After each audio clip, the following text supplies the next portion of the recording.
watching Daisy with Adam, I mean, she's got such a an incredible ability to play strength and vulnerability at the same time. All the things that are sort of, frankly, less interesting to talk about than to watch. But she's just got this incredible range where it's like she's tough, she's terrified, she's got a kind of irony, but she's really earnest. I mean, it's this crazy dichotomy that's just resonant and alive, and it takes an incredibly skilled and open actor to do these things, and certainly Daisy and Adam both bring this electricity to it that makes it frankly thrilling to work with them and be on set. John is just such a wonderful actor and has just such a great range and an amazing sense of rhythm and humor, and I mean he's so funny. His delivery is great, and he's a wonderful actor to work with to bring this particular character to life. Their dynamic in life kind of mirrors their dynamic as these characters. I mean, you can't find two people who have more of a sort of wonderful love and respect for each other than Daisy and John. Oscar and John are literally hysterical together. Oscar and Daisy have I mean, it really is this lucky thing where we happen to cast these actors who, bring these characters to life, and yet at the same time, what the story that we're telling strangely mirrors the dynamic that they have on set. So it's a funny thing, kind of watching watching them when I say cut.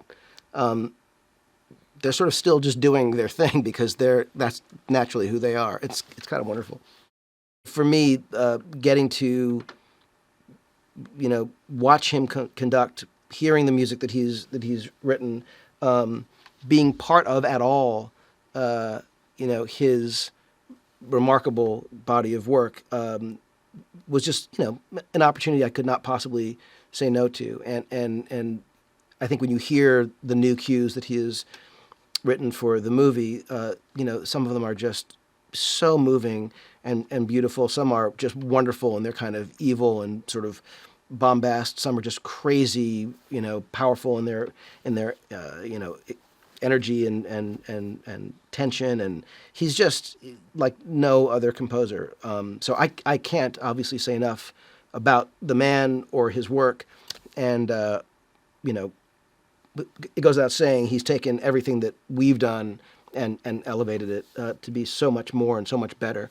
But I'm just in awe of the guy. Star Wars has changed my life in a lot of ways. It's given me and those I've worked with, I think, the opportunity to do things, be places, collaborate with certain people, tell certain stories that I think we probably wouldn't have been able to otherwise, and certainly grapple with all sorts of logistical and practical, and sometimes fascinating, issues and challenges. But at the end of the day, the thing that makes Star Wars work is its sense of humanity, its sense of adventure, its sense of heart, and the idea, the spirit of, the most average among us can be the most extraordinary person, and affect the outcome of and help defeat the most terrifying evil. And that's sort of an undeniable thing. He is a marvelous man and a spirited director, and we can be grateful to him for so many things, not the least of which is finding Daisy Ridley. Quite seriously, the cast for number 7 has been and is fabulous. The people that he's brought to it, and the spirit of renewal that he brought to the Star Wars saga. To go back to the beginning of all of this Star Wars business, I mean, the London Symphony, who contributed enormously to the energy and the sound of what Star Wars has been.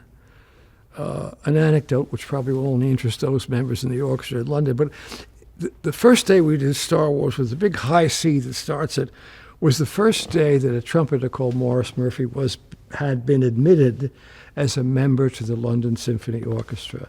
So the first service he did with the London Orchestra was Star Wars recording number 1, and he came into the stage and blew that top C, which sort of blew the world's head off.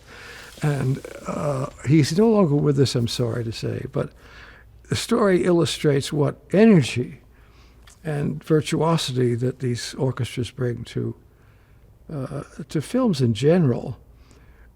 I always love to go out and do concerts of film music and play without film, and the audience is amazed at how the difficult things that orchestras do, the notes and the complications and all of that, 90% of which goes unnoticed when you're watching the movie. You don't realize that that's happening to your ear and to your heart. With Ray's theme, I can treat it in the orchestra so that it's in a more grown-up way, which we tried to do. So you will hear it, but it's not quite as simply presented and quite as immediately accessible as you hear it now in more complex kind of settings. Something for people to notice or not notice, I don't know, but a lot of fun. Well, the legacy characters are fun, of course. I didn't expect to see Lando again. And I love seeing him in this film. And every time we see him, I think, correct me, I think the orchestra does something joyful. There's something in his face that you want to see. And Billy Williams is,